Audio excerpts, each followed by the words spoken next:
నుంచి ఈ విధంగా ప్రశ్న అడుగుతున్నారు పాస్టర్ గారు. సేవకులతో పరిశుద్ధాత్ముడు ఏ విధంగా మాట్లాడతాడు? ప్రభువు చెప్పారంటారు కదా! అనే విధంగా ప్రశ్న అడుగుతున్నారు పాస్టర్ గారు. అలాగే రెండో ప్రశ్న, పరిశుద్ధాత్ముడు అందరికీ ఒకేలా బోధిస్తాడా? అయితే ఒక్కొక్కరు ఒకేలా ఎందుకు చెప్తున్నారని ఈ విధంగా ప్రశ్న అడుగుతున్నారు పాస్టర్ గారు. ఒక్కొక్కరికి ఒకేలా బోధిస్తాడు లేదు, పరిశుద్ధాత్ముడు అందరికీ ఒకేలా బోధిస్తాడు. బైబిల్లో రాయబడిన వాటిని బోధిస్తాడు. యేసుప్రభు వారు ఏమన్నారు మీకు తెలుసా? నేను చెప్పిన వాటిలో నుండి ఆయన మీకు బోధిస్తాడు, ఆయన వేరుగా ఏమీ బోధించడని చెప్పాడు. అది బాగా గుర్తుపెట్టుకోండి. చాలామంది పరిశుద్ధాత్మ నాకు ఇలా చెప్పాడండి, పరిశుద్ధాత్మ అలా చెప్పాడండి. మొన్న ఈ మధ్య ఒక సహోదరుడు నాకు చూపించాడు ఒక క్లిప్ ఫోన్లో. ఒక ఆయన కళ్ళు మూసుకొని చెప్తున్నాడు, పరిశుద్ధాత్మ నాకు చెప్తున్నాడు, పరిశుద్ధాత్మ దేవుడు నాకు చెప్తున్నాడు, ఈసారి ఖచ్చితంగా తెలంగాణలో కారే వస్తుంది, కారే వస్తుంది, కారే గెలుస్తుందని చెప్పాడు. దేవుడు నాకు చెప్తున్నాడని చెప్పాడు. అది పబ్లిక్ డొమైన్లో పెట్టేశాడు, వెళ్ళిపోయింది అది అందరికీ. ప్రభు చెప్తున్నాడు, ఆ పరిశుద్ధాత్ముడు కరెక్ట్ చూపిస్తున్నాడు, నాకు చెప్పాడు అని చెప్పాడు. ఎవరు చెప్పారంట? కారు వచ్చిందా, హస్తం వచ్చిందా? హస్తం వచ్చింది. అంటే ఇప్పుడు చెప్పింది ఎవరు? పరిశుద్ధాత్ముడా వేరే ఆత్మ? వేరే ఆత్మ కూడా కాదు, మనోడు సొంత మైండ్. సొంత మైండ్తో చెప్పినవన్నీ ఎవరి మీద తోసేస్తున్నారు? Why do you want to say lie? నేను చెప్పా ఓటేస్తాను, నేను ఎవరికి ఓటేస్తానని చెప్పాను. మీకు ఇష్టమైన వాళ్ళకి ఓట్లు వేయండి, నాకు ఎవరికి ఓటేయాలి నాకు అనిపిస్తుందో, నా అభిప్రాయం ఇది, మీ అభిప్రాయం మీదని చెప్పాను. అది మామూలుగా మనం చెప్పాల్సింది. ఒకవేళ నిజంగా దేవుడు చూపించాడా చెప్పు. దేవుడు చూపించకుండా ఎందుకు అబద్ధం ఆడుతున్నావు? ఇప్పుడు పబ్లిక్లో ఎవరిని అవమానపరిచావు? దేవుని అవమానపరిచావు. నమ్మే వాళ్ళని కూడా, అక్కడున్న విశ్వాసులు కూడా సందిగ్ధంలో పడిపోయే పరిస్థితి ఏర్పడింది. మళ్ళీ అక్కడ దేవుడు చెప్పాడు కానీ కొన్నిసార్లు దేవుడు నెరవేర్చడా? దేవుడు మాట ఇస్తే అందులో పబ్లిక్గా నువ్వు చెప్పావు ఇదే నీకు గెలుస్తుందని. దేవుని బిడ్డలారా, అంటే ఖచ్చితంగా సొంత మనసు వాడుతున్నారు సేవకులే కానీ ఏం వాడుతున్నారు? ఈ వ్యక్తే ఆ అమ్మాయితో నీకు వివాహం అవుతుందని పరిశుద్ధాత్మ దేవుడు చెప్తున్నాడని చెప్పుంటాడు ఎంతోమందికి. అసలు నిజం కాకపోవచ్చు. ఇది నిజం కానప్పుడు అది నిజం అవుద్దా? సో ఇలాగా 4 రాళ్ళు విసిరేస్తే ఏదో ఒక రాయి తగులుతుంది అనేటువంటి మాటతో ఆత్మదేవుడు చెప్తున్నాడని అబద్ధాలు ఆడేవాళ్ళు చాలామంది నేను గమనించాను. వీళ్ళంతా అనాయింటెడ్ లయర్స్. చెప్పండి, వీళ్ళు అభిషేకం లేని లయర్స్ కదా, అభిషేకం పొందిన తర్వాత అబద్ధికులు అయ్యారు. దయచేసి అబద్ధికులుగా ఉండకండి. నేను చాలామందిని గమనించాను, ప్రవచనం పేరుతో బోల్డ్ అబద్ధాలు చెప్తున్నారు. Don't believe it. దేవుని పిల్లలే ఎందుకు అలా బలహీనలు అయిపోయారో తెలియట్లే. దేవుడు నమ్ముకున్న వాళ్ళే. ఎన్నో మరి నా ముందు ప్రవచించిన వాళ్ళు కూడా చూశాను, అవి అబద్ధాలు. నేను ఖండించాను. ఎందుకు అలా చేస్తావు? నువ్వు సేవకుడు పోయి ఉండి ఎందుకు ఏం కావాలని ఏం భ్రమపరుస్తావు జనాన్ని? దానివల్ల నీకు వచ్చే మేలేంటి? నిన్ను గొప్ప ప్రవక్త అనుకుంటే సరిపోయిందా?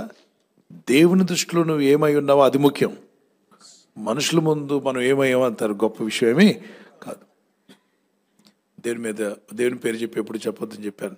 సహోదరు అడిగింది, పరిశుద్ధాత్ముడు అన్నీ బయలుపరుస్తాడు. నిజంగా అన్నీ బయలుపరచడమా? 2 ఆత్మ కలిగిన దైవజనుడు ఎవరు? ఎలీషా. 2 ఆత్మ ఏలియా మీద కన్నా ఎంత ఉంది? ఆ ఎలీషా గారు చెప్తారు 4వ అధ్యాయం 2 రాజుల్లో, ఆమె ఎందుకు పరిగెత్తుకుని వస్తుందో యెహోవా నాకు మరుగు చేశాడు, నాకు చెప్పలేదు అన్నాడు. కమాన్ రీడ్ ఇట్. కొందరు అంటున్నారు ఏమనంటే, నాకు పరిశుద్ధాత్మ ఉంది బ్రదర్, అభిషేకం ఉంది. మీ ఇంట్లో అన్నీ స్కాన్ చేసేస్తాను బ్రదర్. ఏం చేస్తారంట? దేవుడు నాకు స్కాన్. నేను చెప్తున్నాను, మీ ఇంట్లో మీ గుమ్మం దాటినట్టునే హాల్ కనిపిస్తుందా? కనబడుతుందండి. ఎవరింట్లో హాల్ ఉండదురా బాబు. ఇప్పుడు నేను చూస్తున్నాను ఫ్యాన్ తిరుగుతుంది మీ ఇంట్లో గదిలో. ఫ్యాన్ తిరగదా ఈ రోజుల్లో? ఫ్యాన్ లేని ఇల్లు ఉన్నాయా చెప్పండి? నేను చూస్తున్నా, అది స్లాబ్ ఇల్లు కనిపిస్తుంది, ఫ్యాన్ తిరుగుతుంది. స్లాబ్ ఇంటికి ఏముంటుంది? ఫ్యాన్ ఉంటుంది. ఆ టైంలో ఊటీ నుండి ఒక అతను తీసుకొచ్చి ఇక్కడ పెట్టామనుకోండి, వాడి ఇంట్లో ఏముండదు, ఫ్యాన్ ఉండదు, ఎందుకంటే అక్కడ చలి. స్కాన్ చేస్తున్నాను. ఆ తర్వాత నేను చూస్తున్నాను మరొక రూము, వెళ్లే ముందు మధ్యలో బాత్రూమ్ కనిపిస్తుంది. కామన్ బాత్రూమ్ అందరికీ ఉంటుంది. ఈ స్కానింగ్లు ఎందుకంటే, ఏకంగా వెళ్ళి హార్ట్ స్కానింగ్ చేయండి, సిటీ స్కానింగ్ లాంటి చేయండి. ప్రభా ఈ వ్యక్తులు ఏ రోగాలు ఉన్నా చెప్పమంటే ప్రభు చెప్తున్నాడు, నీ లివర్లో ఈ ప్రాబ్లం, కిడ్నీలో ఈ ప్రాబ్లం, కిడ్నీ స్టోన్ ఉందా, లివర్ స్టోన్ అన్నీ చెప్పారనుకోండి, గ్యాల్బ్లాడర్ స్టోన్స్ అని. అవి నిజమే అనుకోండి, స్కాన్ చేస్తే డాక్టర్లు మిమ్మల్ని పెట్టుకోరు. గట్టి చెప్పండి. పోనీ మీరు రారు, మీరు చర్చిలోనే ఉంటారు. డాక్టర్ గారే ఫోన్ చేసి పంపిస్తారు. స్కానింగ్ భయపడిన వాళ్ళందరూ మీ ఇంటికి పంపిస్తారు. నువ్వేం చేయొచ్చు? స్కాన్ చేసి పంపించవచ్చు. ఇటువంటి మాటలు నమ్మి మోసపోకండి. దేవుడు నాకు అన్నీ చెప్పేస్తున్నాడు, మీలో ఏదో పాపం ఉంది, మీలో ఏదో పాపం ఉంది, దేవుడు నాకు చూపిస్తున్నాడు మీలో పాపం. అందరిలో దోషాలు ఉంటాయి, వాటిని ఒప్పుకొని విడిచిపెట్టి పరిశుద్ధులవమని యేసయ్య వాక్యం స్పష్టంగా చెప్తుంది. పశ్చాత్తాపడమని. Praise the Lord. హల్లెలూయా. ఈ వాక్యం చదవండి. పరిశుద్ధాత్మను బయలుపరుస్తాడా? రెండంతల ఆత్మ కలిగిన దైవజనుడు మరి మనకన్నా ఎక్కువ ఆత్మ కలిగి ఉన్నాడు కదా, అతనికి బయలుపరిచాడా లేదా? చదవండి. పిమ్మట ఆమె కొండ మీద ఉన్న దైవజనుని వద్దకు వచ్చి అతని కాళ్ళు పట్టుకొనెను. గెహజీ ఆమెను తోలివేయటకు దగ్గరకు రాగా దైవజనుడు ఆమె బహు వ్యాకులముగా ఉన్నది, యెహోవా ఆ సంగతి నాకు తెలియజేయక మరుగు చేసెను. ఈ మాట అర్థం చేసుకో. రెండంతల ఆత్మ కలిగిన దైవజనుడు ఎలీషా అంటున్నాడు, ఆమె ఏదో వ్యాకులంతో బాధతో వచ్చింది, చాలా సమస్యతో ఉంది, ఆమెను ఏమనకు, ఆమె దుఃఖంలో ఏడుస్తుంది, దేవుడు ఆ విషయాన్ని నాకు ఎటు చెప్పండి, తెలియజేయక మరుగు చేసెను. తెలియచెయ్యక మరుగు చేసెను. మరుగంటే ఏంటి? దేవా నీ దాసుని మరుగు చేసి మీరే మాట్లాడిన ప్రభు అంటారు కదా. మరుగంటే ఏంటి? కనబడకుండా చేశాడు. మరి ఆమె ఏడుస్తుంది, రెండంతల ఆత్మ కలిగిన ఆయన చెప్పొచ్చుగా, నీలే ఆమె ఏం జరుగుతుందో ఆమె విషయాన్ని చెప్పాడా? మరుగు చేశాడు. అన్ని విషయాలు దేవుడు చెప్పడమ్మా, కొన్ని విషయాలు ఆయా సమయాల్లో మాత్రం బయలుపరుస్తాడు. పరిశుద్ధాత్ముడు ఉన్నాడు, నిజమైన ప్రవచనాలు ఉన్నాయి, నిజమైన ప్రవక్తలు ఉన్నారు. అయితే ఎక్కువ మంది లేరు, వేల మంది లెక్క పెట్టచ్చు యథార్థవంతులు. చీటికి మాటికి ప్రవచనం అని చెప్పే వాళ్ళందరూ తప్పు చేస్తున్నారు. దేవుని ఆత్మ ఇచ్చినప్పుడు ఆయా సమయాల్లో మాత్రమే వస్తుంది ప్రవచనం. ఇప్పుడు నాకు ప్రభు చెప్పట్లేదు ప్రవచనం అని చెప్పగలగాలి, నాకు చెప్పినప్పుడు చెప్తానండి, వాళ్ళు యథార్థవంతులు అని చెప్పొచ్చు. ఓకే, ప్రతిదానికి ప్రవచనం చెప్తున్నారంటే తేడా ఉందని అర్థం, గుర్తుపెట్టుకోండి. మన ప్రవక్తలు పాత నిబంధనలో క్రొత్త నిబంధనలో చీటికి మాటి కూర్చుంటే ప్రవచనం, నిలబడితే ప్రవచనం, బస్ ఎక్కితే ప్రవచనం, బస్ దిగితే ప్రవచనం ఇచ్చాడా? When it is necessary, when it is need, God is given. ఒకవేళ నిజంగా అలా ప్రవక్తల దగ్గర ఆధారపడండి, ప్రవక్తలు ఆశ్రయించండి పాత నిబంధనలు ఉంటుంది. కొత్త నిబంధనలు ఆ మాట లేదు. మీరు ప్రవక్తలు ఆశ్రయించి స్థిరపడతారు కాబట్టి ఈ మాట చూపించి నేను ప్రవక్తని చెప్పుకున్నారు. ఒక మాట అడుగుతాను, క్రొత్త నిబంధనలో ఈ బైబిల్ మనకి ఎందుకు ఇచ్చాడు చెప్పండి? చదివి దాన్ని పాటించడానికేనా? ప్రవక్తలనే దేవుడు పెట్టాడు అనట్లేదు, బైబిల్ ఇవ్వాల్సిన అవసరం లేదు. అప్పుడు మనం ఎవరి దగ్గరికి వెళ్ళొచ్చు? ప్రవక్తల దగ్గరికి. డైరెక్ట్గా ఎవరి దగ్గరికి వెళ్ళాలి? ప్రవక్తల దగ్గరికి. వాళ్ళు చెప్తుంటారు మనకి ఏమిచ్చాడు? నిజ ప్రవక్త యేసయ్య, ఆయన నిజమైన అపోస్తలులు దేవుడిచ్చిన ప్రవచన వాక్యాలు క్రొత్త నిబంధనలు ఉన్నాయి. క్రొత్త నిబంధన మీరు పాటించండి, ఇందులో పొల్లుసున్న తప్పిపోదు, ఒక్క మాట కూడా వ్యర్థం కాదు. ఇవన్నీ నెరవేరబోతున్నాయి. దేవునికి స్తోత్రం కలుగును గాక. ఆమేన్. హల్లెలూయా. God bless you. అదేవిధంగా మరొక ప్రశ్న కూడా అడుగుతున్నారు పాస్టర్ గారండి. పరిశుద్ధాత్ముడు అందరికీ ఒకలాగానే బోధిస్తాడా? అయితే ఒక్కొక్కరు ఒక్కొక్కలాగా ఎందుకు బోధిస్తున్నారు? ఒక్కొక్కరు ఒక్కోలా బోధించడం అంటేనన్నా, ఆత్మ నడిపింపు లేని వాళ్ళు నోటికి వచ్చినట్టు బోధించేవాళ్ళని నేను చూశాను. ఒక తమ్ముడు ఈ మధ్య మీ అందరూ వినే ఉంటారు, నేను అతని పేరు ఎత్తట్లేదు, నోటికి వచ్చినట్టు ప్రతి సేవకుని తిట్టాడు. ఆ వాక్యం చూపించి ఈ వాక్యం చూపిస్తూ నోటికి వచ్చినట్టు తిట్టాడు. మొన్న ఈ మధ్య మళ్ళీ వాళ్ళందరి దగ్గరికి వెళ్ళి ఏమిచ్చాడు? షేక్ హ్యాండ్ ఇచ్చి వాళ్ళని కగులించుకొని సహోదర ప్రేమ ఉండొద్దా మన మధ్యలో అంటున్నాడు. మొన్నటిదాకా ఏం చేసేవారా నువ్వు? ప్రతి సేవకుడిని ఫోటో పెట్టి మరి తిట్టాడు. మళ్ళీ ఇప్పుడు ఏం గారిపోతుంది? నీ తోటి నిన్ను వల్ల నీ పొరుగు వారిని ప్రేమించొద్దా? ఆ ఆజ్ఞ ఏమైపోద్ది? ఈ ఆజ్ఞ గుర్తురాలేదు నీకు? స్టార్టింగ్లో మీడియాలో పెట్టి, సోషల్ మీడియాలో పెట్టి తెగ తిట్టావు కదా అందరినీ. దినకరన్ గారిని తిట్టాడు, దైవజనులందరినీ తిట్టాడు, ఏసన్న గారిని తిట్టాడు, పెంతెకొస్తు వాళ్ళని తిట్టాడు, ప్రతి సంఘాన్ని దూషించి తిట్టాడు, సోకాల్ పాస్టర్లని. ఇప్పుడు ఈ మధ్య వాళ్ళందరినీ కలుసుకొని క్షమించమని అడుగుతున్నాడు. ఓకే, మారు మనసు పొందేవు, సంతోషం. కానీ నీలాగా అప్పుడు తిట్టడం గమనించిన వాళ్ళలో, నిన్ను అనుసరించాలనుకున్న వాళ్ళు అలాంటి పుట్టగొడుగులు బయలుదేరవా? తిట్టుడుగాళ్ళు బయలుదేశారు. అందుకే మీరు ఎప్పుడు చూడాల్సింది ఇప్పుడున్న సేవకులను కాదు, అపోస్తులైనటువంటి దేవుడు ఏర్పాటు చేసిన సేవకులు బైబిల్లో కనిపిస్తారు. వాళ్ళు మనకు మాదిరి. వాళ్ళని మీరు మాదిరిగా తీసుకున్నట్లయితే ఆ మాదిరి ప్రకారంగా అది ఒరిజినల్ గీత. దానికి దగ్గరలో ఏ సేవకుడు ఉన్నాడు ఈరోజు చెక్ చేయండి. దానికి దగ్గరలో ఏ సేవకుడు ఉంటున్నాడో గమనించండి. అప్పుడు వాళ్ళు అదే తాటి మీద వెళ్తున్నారు కాబట్టి మనం అంగీకరించవచ్చు.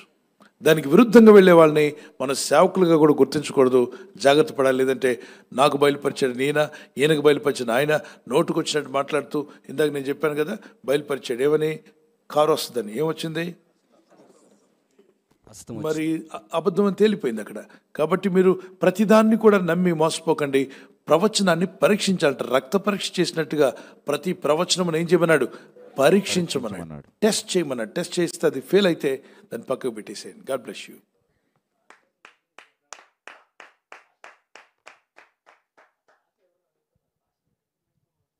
థ్యాంక్ యూ పాస్టర్ గారు. తర్వాత ప్రశ్న సిస్టర్ ఐశ్వర్య గారు విజయవాడ నుంచి అడుగుతున్నారండి. అపోస్తులుడైన పౌలు తల వెంట్రుకలు మ్రొక్కుబడి చేసుకున్నారని ఉంది కదా, అన్యులు కూడా అలా మ్రొక్కుబడి చేసుకుంటారు, ఇది బైబిల్ నుంచే వచ్చిందని కొందరు అంటున్నారని అడుగుతున్నారు పాస్టర్ గారు.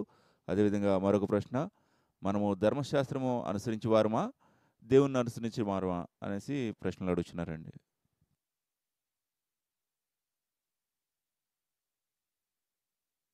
నా ధర్మశాస్త్రంలో పొల్లు సున్నా తప్పిపోదు, కొట్టివేయడానికి నేను రాలేదని యేసయ్య చెప్పాడు. మత్తయి సువార్త 5వ అధ్యాయం 17వ వచనం. ఆయనని నెరవేర్చడానికి వచ్చాడు కానీ కొట్టివేయడానికి రాలేదు.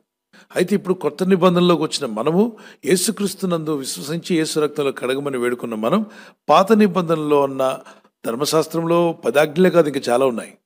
ఓకే, మోషే ధర్మశాస్త్రము, మరి వాటన్నిటి లేవి కాండంలో సంఖ్యాకాండంలో రాయబడినవన్నీ కూడా పాటించాలా అంటే పాటించలేకపోయారు జనం. ఒక ఆజ్ఞ తప్పితే అన్ని ఆజ్ఞలు తప్పినట్టే, ఒక ఆజ్ఞ మీరితే అన్ని ఆజ్ఞల్లో మీరినట్టే. మరి ఒక్క ఆజ్ఞ కూడా మేరకుండా పాటించిన వ్యక్తి ఎవరున్నారు? ఎవ్వరు లేరు. మోషే ఒక ఆజ్ఞలో ఫెయిల్ అయ్యాడు, యెహోషువ కొన్ని ఆజ్ఞల్లో ఏంటి చెప్పండి, ఎలీషా, ఏలియా, పాత నిబంధనలో ప్రవక్తలు, పెద్దలు, చిన్నలందరూ కూడా ఎక్కడో ఒక దగ్గర ఏమయ్యారు? ఫెయిల్ అయ్యారు. మరి సంపూర్ణంగా నెరవేర్చిన వ్యక్తి ఎవరంటే ఫెయిల్ అవ్వకుండా యేసుక్రీస్తు ప్రభు. ఇప్పుడు నువ్వు ఏ రక్తం కింద కడగబడ్డావు? ఏలియా రక్తమా, ఎలీషా రక్తమా, మోషే రక్తమా, యేసు రక్తమా? యేసు రక్తం ఏం చేసింది? అన్ని మాటలు పాత నిబంధనలు రాయబడినవన్నీ కూడా నెరవేర్చిన రక్తం అది. ఆ రక్తం నీ మీద ప్రోక్షించబడినప్పుడు నెరవేర్చిన వాని రక్తం నీ మీద ఉంది కనుక నువ్వు నెరవేర్చకుండానే ఆ నెరవేర్చిన వాని నీతి పొందుకున్నావు. ఓకే, ఇప్పుడు మనం క్రీస్తుని వెంబడించాలి, క్రీస్తులో మనం జీవించాలి, ప్రభు కృపలో మనం ముందుకు సాగాలి. పాత నిబంధన అసలు ఏంటి అన్నది తెలుసుకోవడానికి తప్ప దానిలో నువ్వన్నీ పాటించాలనుకున్నట్లయితే మగాళ్ళు సున్నతి చేయించుకోవాలి, గడ్డాలు గీయడానికి వీల్లేదు. ఆ తర్వాత ఏం చేయాలి? గొర్రెపిల్లని ప్రతి వారం లేకపోతే నెలకు ఒకసారి, సంవత్సరానికి ఒకసారి ఏం తీసుకెళ్తారా? పొట్టేలు ప్రతి శనివారం ఒక పొట్టేలు తీసుకెళ్తారా? మటన్ కొనడానికి సస్తారు, ఇంకెక్కడికి తీసుకెళ్తారు పొట్టేలు. So what can you do? ఇప్పుడు బలి అవసరం లేదు, అక్కడ దహన బలి, అలాగనే పాప పరిహార బలి, అనేక బలులు ఉన్నాయి. చేస్తున్నామా? ఒక్క బలి, యేసుప్రభువు వారి యొక్క బలి అన్నిటికీ సమాధానం ఇచ్చేసింది. దేవునికి స్తోత్రం కలుగును గాక. సో ఈరోజు మనం ఆ పాత నిబంధనలు చేసినవి ఏవి చేయటం లేదు. వాటిని ఉదాహరించుకొని అవి క్రీస్తులో నెరవేరాయి కాబట్టి ఒక ఛాయగా, ఒక నీడగా మనం క్రీస్తులో ముందుకు వెళ్తున్నాం. రైట్. ఇంకో ప్రశ్న అడిగారు, ఏంటది?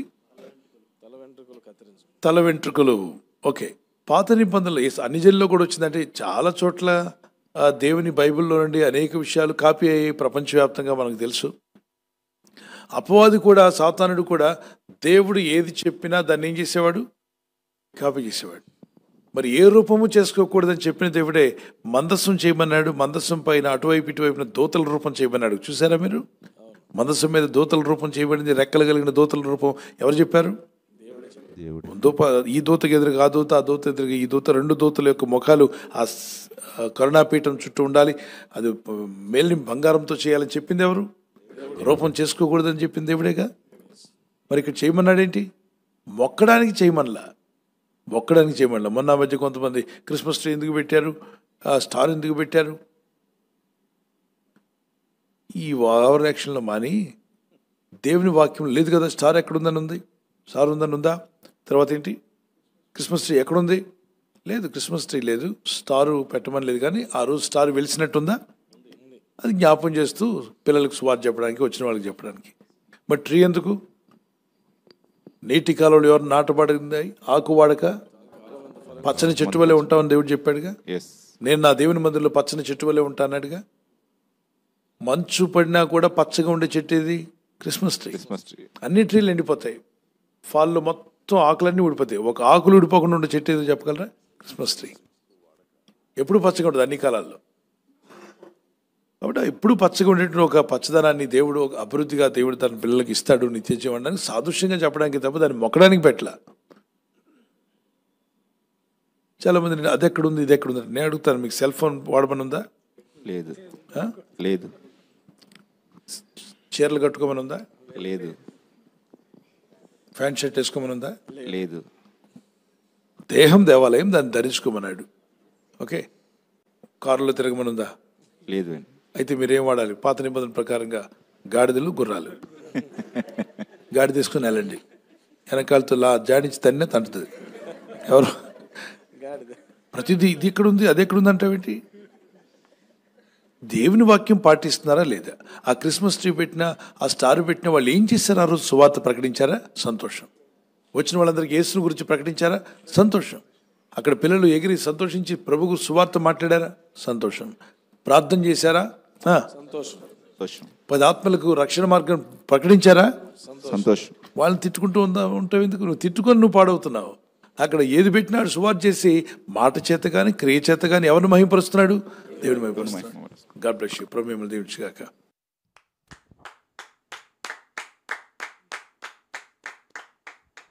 థ్యాంక్ యూ పాస్టర్ గారు. మరొక ప్రశ్న సహోదరి లలిత గారు బాలానగర్ నుండి ఈ విధంగా అడుగుతున్నారు.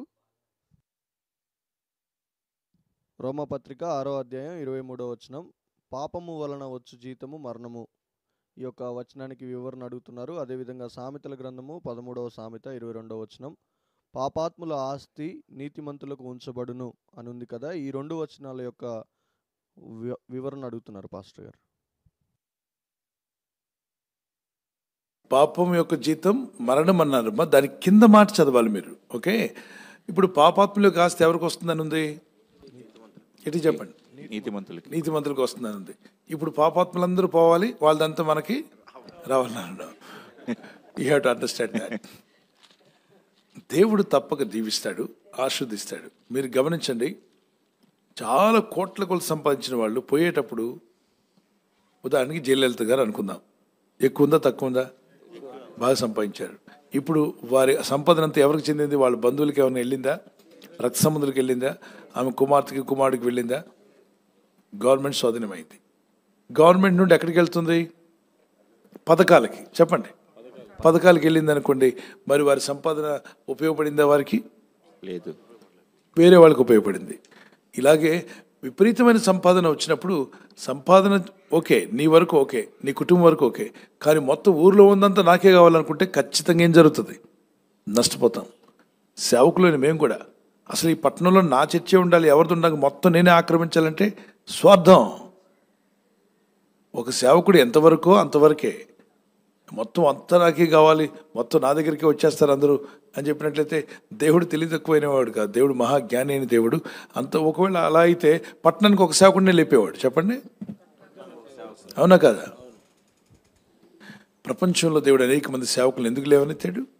అనేకులను రక్షించడానికి. ఇక్కడ మీరు బాగా గుర్తుపెట్టుకోండి, దేవుని వాక్యం చెప్తుంది, దేవుడు ప్రేమ గలవాడు, దీవించేవాడు, ఆస్వాదించేవాడు. ఇప్పుడు రాజులు ఎంతోమంది పోయారు. ఆ తర్వాత వచ్చిన కాలంలో దేవుని బిడ్డలైనటువంటి వారు ఈ భూమి మీదకి వచ్చారు. ప్రార్థన చేస్తున్నాం, సువార్త పని జరుగుతుంది. పాత నిబంధనలో క్రొత్త నిబంధనలో కూడా కొన్ని మార్లు దేవుని పిల్లలు వారు చెర ఆస్తులు అమ్మి సేవకి ఇచ్చినట్టుందా మీకు? అపోస్తల కార్యం 4వ అధ్యాయం 34, 35, 36 వచనాల్లో 41, 42, 43 వచనాల్లో మీరు చదువుతున్నప్పుడు వాళ్ళందరూ కూడా చెర ఆస్తులు అమ్మి తీసుకొచ్చి ఎవరికి ఇచ్చారట? అపోస్తల పాదాల మీద పెట్టారు. చెర అంటే స్థిర అంటే స్థిరాస్తులు ఎప్పుడు నుండి వచ్చినవి అమ్మేసి తీసుకొచ్చి సేవ చేయమని ఇచ్చారంట. దేవునికి మహిమ కలుగును గాక. మనకి సిటీలో ప్రేయర్ హాల్ లేదని ప్రార్థన చేశాం. ఒక తండ్రి గారు ఆయన నిద్రించక ముందు పిలిచి పేపర్ మీద రాయించి, ప్రేయర్ టవర్కు వాడండి, ఈ స్థలం ప్రార్థనకు వాడండి, నా ఇల్లు ప్రార్థనకు వాడబడాలి అని చెప్పి రాసి రిజిస్ట్రేషన్ చేసి మరి ఇచ్చారు. ఎక్కడ? సిటీ సెంటర్లో. చాలా కాస్ట్లీ ప్లేస్. అందరూ ఆయన నుంచి అమ్ముకోవచ్చు కదా, వాళ్ళకి ఇవ్వచ్చు అని చెప్పాడు. Nothing doing, this is my own hard earn money. ఆయన భార్య చెప్పారట ఇమ్మని, ఆయన లేట్ చేశారు, ఈలోగా ఆమె నిద్రించారు కాబట్టి ఆమె ఆశ తీరాలి, నా ఆశ తీరాలి, ఇది నా దేవుని ప్రార్థనలకే వాడబడాలి అని చెప్పన్నారు. ఇదిగోండి, పురుషోత్తం అయ్య గారు వారు ఆ ప్రార్థన ఆ యొక్క మందిరాన్ని వాళ్ళు ఇచ్చిన తర్వాత మనం ఇంకా దాన్ని డెవలప్ చేసాం. ఇప్పుడు అందులో ఏం జరుగుతున్నాయి? ప్రార్థన జరుగుతున్నాయి, ప్రేయర్కి వాడబడాలని. మరి వారు పాపాత్ములు కాదు, వాళ్ళు పరిశుద్ధులే, దేవుని సేవకులే. దేవుని సేవకుడు ఆయన పరిచర్య కొరకు ఇచ్చారు. మీరు బైబిల్లో మీరు చూడండి, అనేక చోట్ల స్థిరాస్తిని కూడా ఇచ్చినట్టుగా మనకు కనిపిస్తుంది. వాళ్ళు దేవుని పనికి ఇచ్చారు. దేవుని బిడ్డలారా, ఇప్పుడు ఎవరో పాపాత్మలు వచ్చి ఇస్తారని మనం కూర్చొని ప్రభా పాపాత్మలంతా నాకు ఇచ్చే ప్రభా అనుకుంటూ కూర్చోవద్దు. ప్రేయర్ చేస్తూ ముందుకు వెళ్ళండి.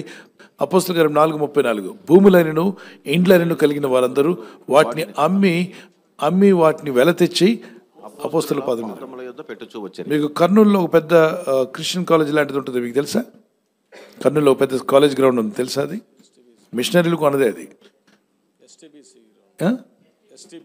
ST BC college. ఆ గ్రౌండ్ ఎవరిది? మిషనరీలు. మీకు గుంటూరులో ఒక కాలేజ్ ఉంటుంది, ఏంటా కాలేజ్? ఎన్టీఆర్ గారు కూడా చదివారంట. అది క్రిస్టియన్ కాలేజే కదా ఒకప్పుడు. మిషనరీలు కట్టిందేగా.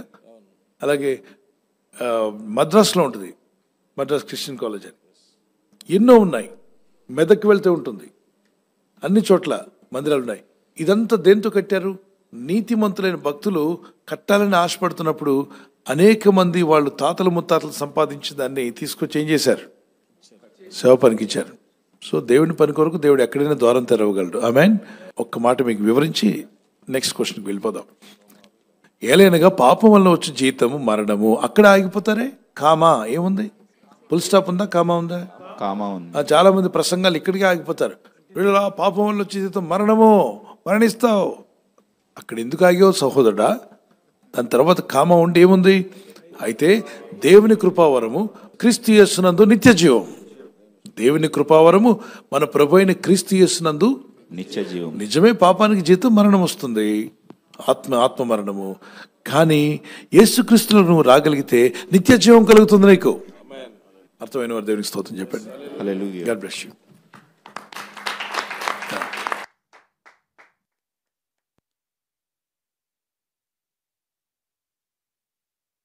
థ్యాంక్ యూ పాస్టర్ గారు. తర్వాత ప్రశ్న బ్రదర్ భాస్కర్ గారు హైదరాబాద్ నుంచి అడుగుతున్నారండి.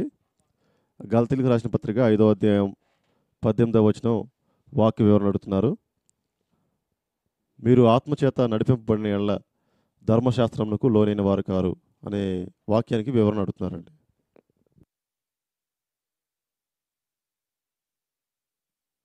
మీరు ఆత్మచేత నడిపింపబడిన ఎడల ధర్మశాస్త్రముకు లోనైన వారు కారు అంటే దాని అర్థం ధర్మశాస్త్రంలో చెప్పిన పనులన్నీ మనం చేయడం మానేసి అంటే పాపాలన్నీ చేస్తూ ఉండమని కాదు దాని అర్థం. దీన్ని కూడా సింగపూర్లో ఒక ఆయన, హైదరాబాద్లో కొంతమంది దీన్ని రాంగ్ ఇంటర్ప్రిట్ చేసి ప్రజలు బోధిస్తున్నారు. మనం ఆత్మకు లోబడిన వారం, ధర్మశాస్త్రంకు లోబడాల్సిన అవసరం లేదు అని చెప్తున్నారు. అంటే ఏంటి? పాపాలు ఏమైనా అది దాని అర్థం అదేనమాట. ఏం పాపం చేసినా పాత నిబంధనలు అబద్ధ సాక్ష్యం పలకొద్దన్నాడు. ఇక్కడ ఏం పలకొచ్చు? ఇక్కడ దేనికి లోబడ్డాడు? ఆ వచనం చూడండి. ఆ వచనం చూసి రాంగ్ ఇంటర్ప్రిటేషన్ చేస్తున్నారు. చాలా జాగ్రత్త.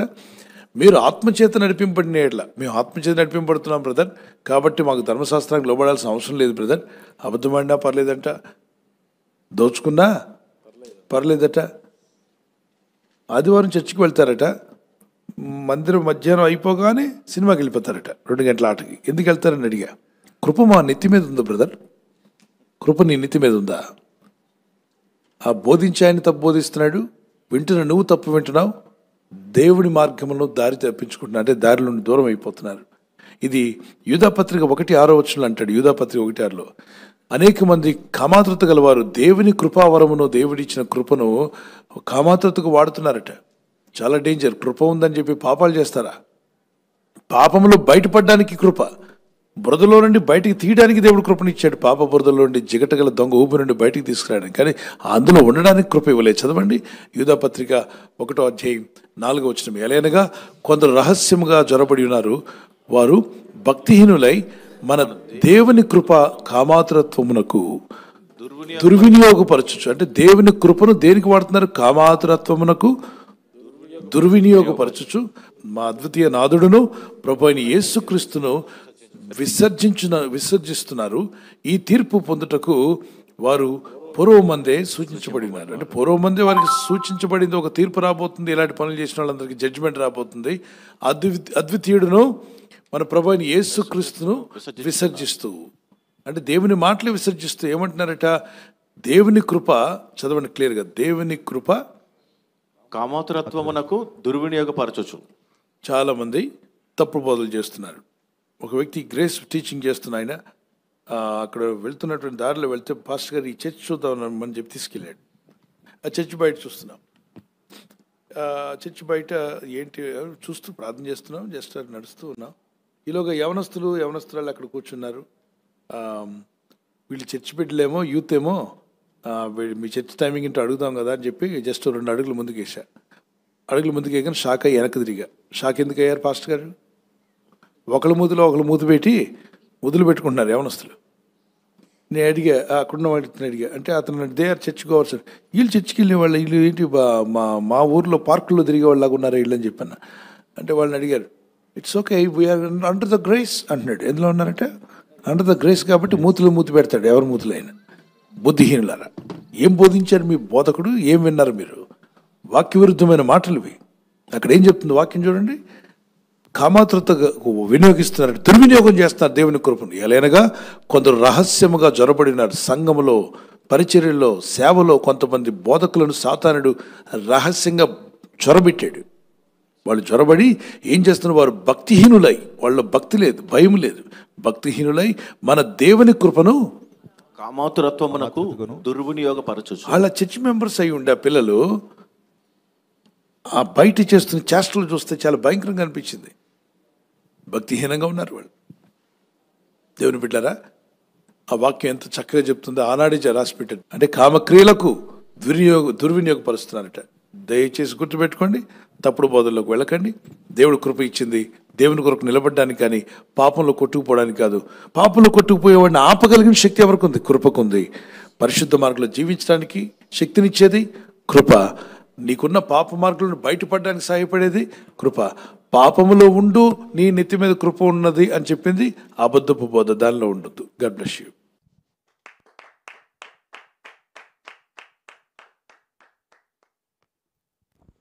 థ్యాంక్ యూ పాస్టర్ గారు. తర్వాత ప్రశ్న సిస్టర్ అనిత గారు గుంటూరు నుంచి ఈ విధంగా ప్రశ్న అడుగుతున్నారు పాస్టర్ గారు. నిర్గమాకాండంలో ఐగుప్తులో చీకటి, ఇజ్రాయేలులో వెలుగు, ఇది దేవుడు ఎలా చేశాడు అని విధంగా ప్రశ్న అడుగుతున్నారు పాస్టర్ గారు. ఐగుప్తంతా చీకటితో ఉన్నప్పుడు ఇజ్రాయేలు జీవితాల్లో ఎలా వెలుగు వచ్చిందని. ఇక్కడ వీళ్ళు దీపాలు పెట్టుకున్నారు. ఎవరు చెప్పండి? ఇజ్రాయేలీలు. వీళ్ళ దీపాలు ఆరిపోలేదు. వాళ్ళు ఇళ్ళకన్నా పెద్ద దీపాలు పెట్టారు. ఎవరు? ఐగుప్తీయులు. మొత్తం ఏమైపోయింది? గాఢంధకారపు చీకటి ఆవరించినప్పుడు ఏ దీపం కూడా అక్కడ వెలగల. రాజభవనంలో వెలిగించిన దీపాలు వెలగల. అగ్ని మండుతోంటుంది, అగ్ని ఆరిపోయింది మొత్తం. వాళ్ళ దేవాలయాల్లో కానీ అక్కడ ఉన్నటువంటి అన్ని చోట్ల ధూపార్తి కానీ మొత్తం అన్ని కూడా గాఢంధకారంతో నిండిపోయింది. ఇక్కడ మీరు గుర్తుపెట్టుకోవాలి, మరణదూత వచ్చినప్పుడు అన్ని వీధుల్లో అన్నిళ్ళలో ప్రవేశించినప్పుడు ఏ ఇంటి ద్వారబంధానికి రక్తం ఉందో, గొర్రెపిల్ల రక్తం, ఆ ఇంట్లో ప్రవేశించగలిగిందా? లేదు. అప్పుడు మీరు అనొచ్చు, మరణదూత అందరి ఇంట్లోకి వెళ్ళి ఇజ్రాయేల్ ఇళ్ళలోకి ఎందుకు వెళ్ళలేదంటే అక్కడేముంది? గొర్రెపిల్ల యొక్క రక్తం ఉంది, అందుకే ప్రవేశించలేకపోయింది. అన్ని ఇళ్లలో గాఢాంధకారం వెళ్ళినా వీళ్ళ ఇళ్లలోకి ఎందుకు వెళ్ళలేకపోయిందంటే దేవుని ఆజ్ఞ. చెప్పాలి, దేవుని ఆజ్ఞ. God bless you.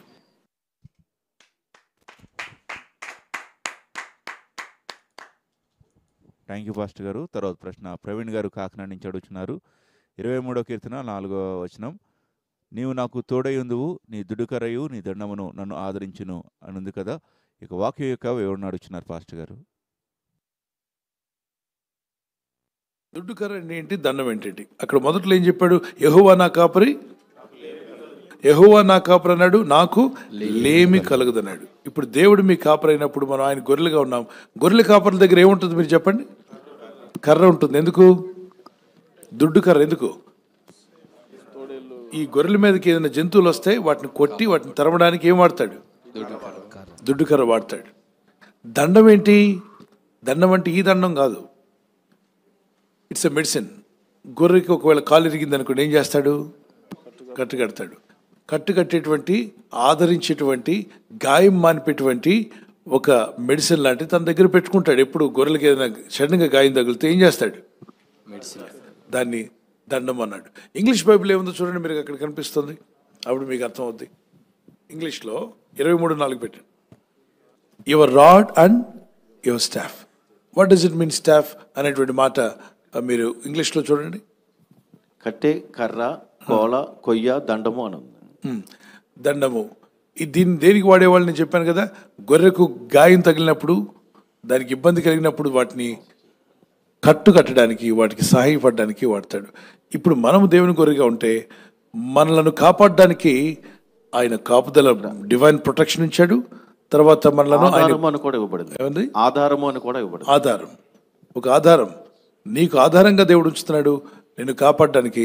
రెండవది, దుష్టులను తరివేయడానికి దుడుకర వాడాడు. ఈ రోజు మనం యేసుక్రీస్తు నామములో దురాత్మలను బంధించడానికి దేవుడు శక్తిని ఇస్తున్నాడు. ఆమేన్. God bless you.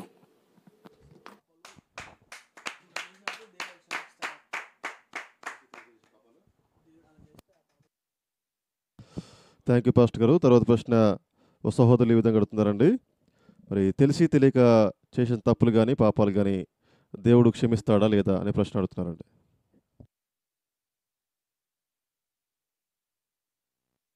దేవుడు తను ప్రేమించే వారిని శిక్షిస్తాడని, సరిచేస్తాడని రాయబడింది. అయితే ఇక్కడ రెండు విషయాలు ఉన్నాయి. ఎన్ని మార్లు గద్దించినా లోబడలేదనుకోండి, వదిలేస్తాడు దేవుడు. చదువుదాం సామెత 3వ అధ్యాయం 12-13 వచనాలు. తండ్రి తనకు ఇష్టుడైన కుమారుని గద్దించు రీతిగా యెహోవా తాను ప్రేమించు వారిని గద్దించును. అవును, ఆయన ప్రేమించే వారిని ఏం చేస్తాడ?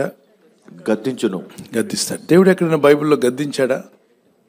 సౌలు రాజుని గద్దించాడు. ఒకసారి గద్దిస్తే విన్నాడు అతను? వినలా.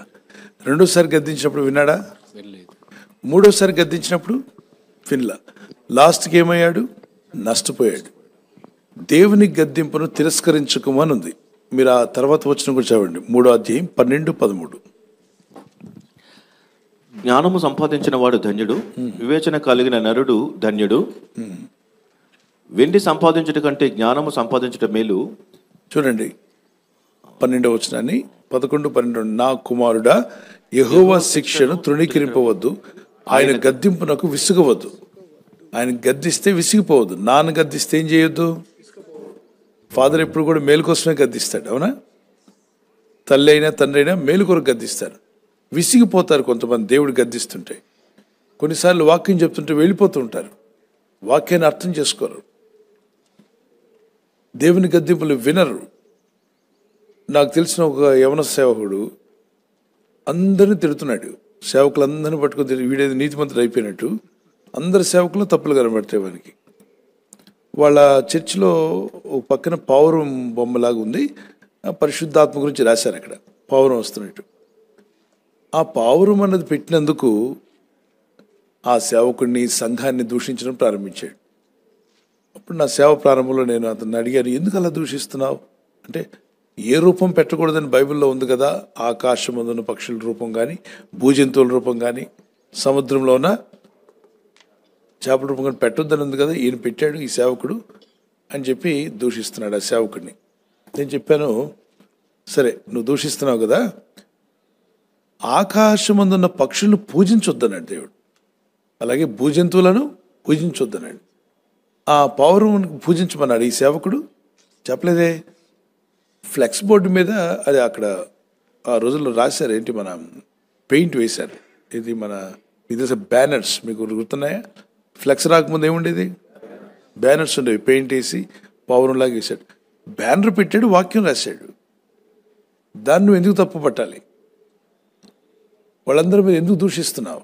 నువ్వు సేవకుడు కదా, ఈ దూషణ అలవాటు నీకు ఉండకూడదు. ఎక్కడికి వెళ్ళినా అందరిలో తప్పులు చూస్తావు. మోరిస్ సిరిలో గారిని దైవజనుడు ఇతర దేశం నుండి వచ్చాడు, ఆత్మపూర్ణుడు, పరిశుద్ధాత్మతో బలంగా మాట్లాడుతున్న దైవ సేవకుడు. ఆయన షూ వేసుకుని కనబడ్డాడు ఎక్కడ? స్టేజ్ పైన. మరి ఫారినర్స్ అందరూ ఏం చేస్తుంటారు? ఇక్కడ వాళ్ళు ఎక్కిన దగ్గర నీట్గా ఉంటుంది, దిగిన దగ్గర నీట్గా ఉంటుంది, కారులో నీట్గా ఉంటుంది. మన బెడ్రూమ్ కన్నా వాళ్ళు రోడ్లే ఏం చేస్తారు?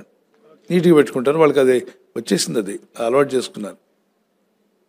ఓకే, మనం ఎక్కడ పడితే అక్కడ ఉమ్మేస్తాం, వాళ్ళు వేస్తారా? మనం తిన్న వెంటనే, పల్లీలు తిన్న వెంటనే కాగితం ఏం చేస్తాం? స్వతంత్ర భారతదేశం అనమాట. ఏదైనా చేయొచ్చన్నో, మన దేశాన్ని మనం బాగు చేసుకోవాలి. మన ఇంటిని మనం బాగు చేసుకున్నట్టుగా మన దేశం కూడా మన ఇల్లే. ఆ దేశంలోనే మనం ఉంటున్నాం. మన దేశాన్ని నీట్గా పెట్టుకోవాలి అన్న ఆలోచన తక్కువ ఉందా ఎక్కువ ఉందా చెప్పండి? మన దగ్గర తక్కువ ఉందా ఎక్కువ ఉందా? తక్కువ, చాలా తక్కువ ఉంది. స్వచ్ఛ భారత్ అంటే ఆ రోజు మాత్రం రాజకీయ నాయకులంతా చీపులతో ఊడ్చినట్టు ఉంటారు, రెండో రోజు ఒక్కడు పట్టించుకోడు. అంత పేపర్ షో బిల్డప్పే తప్ప నిజంగా అనిపించదు. ఒకరోజు మోడీ గారు సముద్రం ఒడ్డున ఎన్ని ఎత్తుతున్నారు. ఇక ఆ రోజు నుండి రెండో రోజు అందరూ సముద్రం ఒడ్డున అన్ని చెత్త కాగితాలు తీశారు. తర్వాత రోజు మొత్తం చెత్తే. అంటే ఒకరోజు చేస్తే సరిపోయిందా? మనం అనుదినం చేయాలి. మనం ఉంటున్న దేశాన్ని బాగు చేసుకోవాల్సిన బాధ్యత మనకుంది. అయితే ఈ కుమారుడు, ఈ యవనస్తుడు ప్రతి దగ్గర తప్పులు పెట్టేవాడు, అందరినీ దూషిస్తుండేవాడు. నేను హెచ్చరించాను, ఇది మంచిది కాదు, ఈ నైజం నీలో తొలగించుకో. మోరిసిలో లాంటి దైవజనుడు వస్తే ఆయన చేసిన సేవను పరిచయం ఏం పట్టించుకోండి, ఆయన షూ వేసుకున్నాడని చెప్పి ఆయన్ని దూషించుకుంటూ వెళ్ళిపోయాడు మీటింగ్లో. ఆయనతో ఉన్న టీం అంతా లేచి వెళ్ళిపోయారు. అంటే ఆ ట్యూన్ చేశాడు అనమాట అందరికీ. వెళ్తే వెళ్ళండి, వాక్యం వినండి, కానీ ఆయన షూ కనబడితే ఏం చేయాలి మీరు? అక్కడ ఆయన అడిగారు, why they are going out అంటే, బాబు ఎందుకు వెళ్ళిపోతున్నారంటే, మోషే లాంటి సేవకుడే ఏం తీయమన్నాడు దేవుడు, చెప్పులు తీయమంటే హూ ఆర్ యూ, నువ్వు మోషే కంటే గొప్పవాడు అని దూషించుకుంటూ వెళ్ళాడు. మరి అందరిలో తప్పులు పడతా వింటారు. ఆయన నువ్వు మనసు మార్చుకో. బెనిహిన్ గారికి జుట్టు ఎక్కడ దాకా ఉండేది? భుజాల దాకా ఉండేది ఆయన స్టార్టింగ్లో. అది చూసి ఆయన్ని తిట్టాడు. ఆయన చెన్నై వచ్చినప్పుడు బెనిహిన్ గారిని, అంత జుట్టు అంత అవసరమా, అంత పొడవు పెంచుకోవాలి అంటే, వీడి మైండ్లో సేవకుడు అంటే ఇలా ఉండాలని ఏదో మైండ్లో పెట్టుకున్నాడు. జడలు వేసుకునే అంత పొడవు పెంచనక్కర్లా. పురుషులకు జడలు పెంచే అంత జుట్టు పెంచుకుంటే అది అవమానకరంగా ఉంటుంది. కానీ యేసుప్రభువారు పురుషుడే కదా, ఆయనకి జుట్టు ఎక్కడి వరకు ఉంది? షోల్డర్ వరకు ఉంది కదా. మరి పౌల్ గారికి జుట్టు ఉందా? ఆయన కూడా జుట్టు పెంచాడు, దాన్ని కట్ చేయడానికి వెళ్ళాడు. సో దాన్ని చూసి మీరు ఎందుకు కలవరపడతారు? మరి మనం దేవుని బిడ్డలం కదా. తిమోతి కూడా పెంచాడు. తిమోతిని పౌలు ఇద్దరు కట్ చేసుకొని వచ్చారు. అయితే మనం ఈరోజు ఎక్కడికి వెళ్ళినాకర్లా కట్ చేయనక్కర్లా, ఉన్న దగ్గర మీరు బార్బర్ షాప్లోనే కట్ చేసుకోవచ్చు. హౌఎవర్ ఇట్ ఈస్, ప్రతిదాన్ని తప్పు పట్టేవారుగా ఉండకండి. పాత నిబంధనలో మరి నీ గడ్డపు పక్కలను ఏం చేయకూడదు? షేవ్ చేయకూడదు. మరి షేవ్ చేసిన వాళ్ళు చేయొద్దండి, దాంతో నేను కూడా ఉన్నాను, రైట్? అయితే దేవుడు మనల్ని వదిలేస్తున్నాడా? పాత నిబంధనలు సున్నతి కూడా చేసుకోమని ఉంది. ఇది విమర్శిస్తే మరి అది కూడా చేయాలి. మరి పాత నిబంధనలో రాయబడినవి ఆ ప్రత్యేకంగా వాళ్ళని ప్రత్యేకించుటకు దేవుడైన ప్రభు నిబంధనతో ఉన్న జనాలకి దేవుడిచ్చాడు. ఇప్పుడు కొత్త నిబంధనలకు వచ్చినప్పుడు ఆయనే స్వయంగా తన స్వరక్తాన్ని కార్చి పాత నిబంధనలు నెరవేర్చలేనివన్నీ కూడా ఆయన నెరవేర్చిన రక్తాన్ని మన కొరకు చిందించాడు. కాబట్టి ఈరోజు నువ్వు క్రీస్తులో ఉండడమే చాలా ప్రాముఖ్యమైంది. దేవునికి స్తోత్రం కలుగును గాక. తప్పులు బట్టి విమర్శించి నేను గద్దించడం వెళ్ళలేదు, ఎవరు గద్దించడం వెళ్ళలేదు. లాస్ట్కి తన జీవితాన్ని ఈ లోకంలో ముగించేశాడు యవన కాలంలో. ఓ ప్రమాదంలో అంత ఘోరంగా చనిపోతాడు మేము అనుకోలేదు. అందరూ సేవకుడు కదండి ఇలా పోవడం ఏంటి, అలా పోవడం, బాధ అనిపిస్తుంది. కానీ ఎన్నో మార్లు దేవుడు అతన్ని గద్దించాడు. విన్నాడా? ప్రతి సేవకుడిని విమర్శిస్తూ వచ్చాడు, ప్రతి సంఘాన్ని విమర్శిస్తూ వచ్చాడు. బైక్ మీద వెళ్తుండగా ఎదురుగా స్తంభాలు, ఈ ఎలక్ట్రికల్ స్తంభాలు మోసుకెళ్ళేటువంటి లారీ ఉంటుంది, మీకు తెలుసు కదా, అది ముందు వెళ్తుంది. లారీ కంటే బయటకు ఉంటాయి స్తంభాలు, పొడవుగా ఉంటాయి కదా.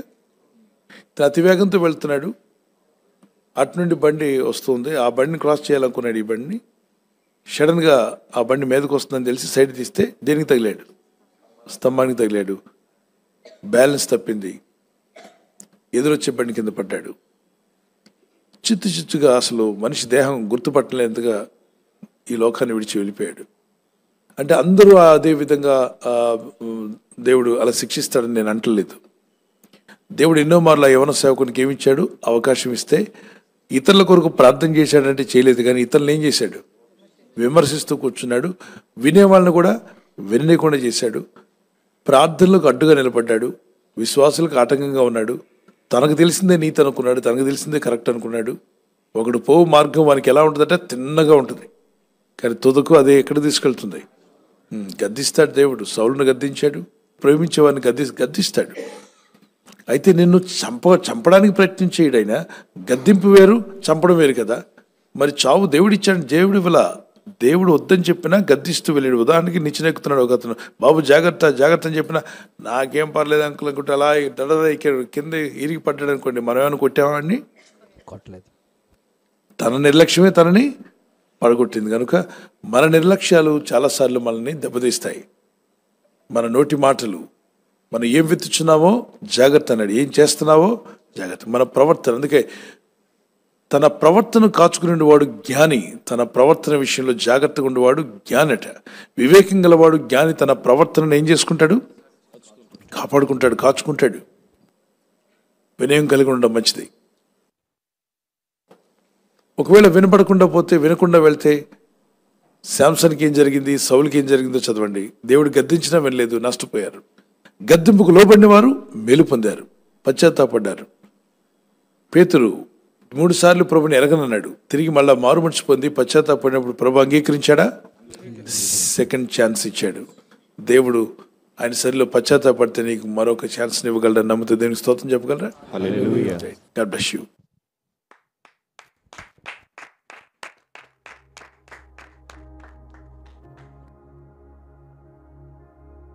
థ్యాంక్ యూ పాస్టర్ గారు.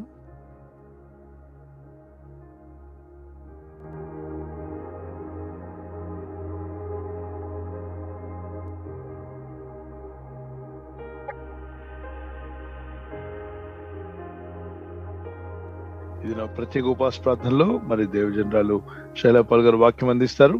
అనేక వేల మంది బలపరచబడుతూ పరిశుద్ధాత్ముడు దేవుడు ఇచ్చేటువంటి వాక్యము తన దాసరాల ద్వారా పలకబడుతున్న అనేక వాక్య ఉపదేశాల ద్వారా అనేక హృదయాలు కట్టబడుతున్నాయి, ఆత్మీయంగా ఎదుగుతూ బలపడుతున్నారు. మరి పరిశుద్ధాత్ముడు తన కార్యం జరిగిస్తున్నాడు. ఈ యొక్క ఉపవాస ప్రార్థన లింక్ అనేకులకు షేర్ చేద్దాం. ప్రార్థన పూర్వకంగా అందరూ సిద్ధపడదాం. ఈరోజు 10 గంటలకి ప్రార్థన ప్రారంభించబడుతుంది. ఈ స్పెషల్ ఫాస్టింగ్ ప్రేయర్ని ఎవరు మిస్ అవ్వద్దు. మీ ఫ్రెండ్స్ స్నేహితులందరూ కూడా ఆహ్వానించండి, పాల్గొనండి. God bless you. ప్రభు మిమ్మల్ని దీవించుగాక. God bless you. మన మిగిలిన విషయాలు సేవకులు మాట్లాడతారు. ప్రార్థన చేసుకుందాం. ఇంకేదైనా డౌట్స్ ఉన్నట్లయితే, మీ ప్రశ్నలకు జవాబు రాకపోతే మరొకసారి రిమైండ్ చేయండి. మరికొన్ని ప్రశ్నలు ఉన్నాయి, వాటిని ప్రభుచితమైతే రేపటి రోజున నివృత్తి చేసుకున్నాం. ఆశీర్వాదం తర్వాత సేవకులు మనల్ని నడిపిస్తారు. మన తండ్రి దేవుని యొక్క ప్రేమ, ప్రభు అయిన యేసుక్రీస్తు యొక్క కృప, పరిశుద్ధాత్మ తండ్రి యొక్క అన్యోన్య సహవాసము, యేసు రక్తంలో కడగబడిన సకల పరిశుద్ధులకు, వాక్యమునకు విధేయులైన మీకును, ప్రపంచవ్యాప్తంగా ఉన్న ప్రార్థనా పనులకు, విజ్ఞాపనకర్తలకు, పరిశుద్ధులకు, దైవ సేవకులకు సదా తోడే ఉండి నడిపించి బలపరిచి, నూతనంగా పాల్గొన్న వారిని కూడా బలపరిచి వర్ధిల్ల చేయునుగాక. ఆమేన్. మరణాత. ప్రభువైన యేసు త్వరగా రమ్ము. మరణాత. ప్రభువైన యేసు త్వరగా రమ్ము. Lord Jesus come soon. మరణాత. God bless you. చిరునవ్వుతో అందరూ పలకరించండి. ఇంట్లో వాళ్ళు ఒక దినాన్ని నవ్వుతూ ప్రారంభించండి, స్తుతిస్తూ ప్రారంభించండి. ఇప్పుడు వరకు స్తుతించారు, ప్రార్థించండి. ఇప్పుడు మీరు చిరునవ్వుతో ఒకసారి హాయ్ చెప్పగలరా? అన్ని విదేశాల నుండి మన వాళ్ళంతా కనిపిస్తున్నారు. Brothers, sisters, God bless you.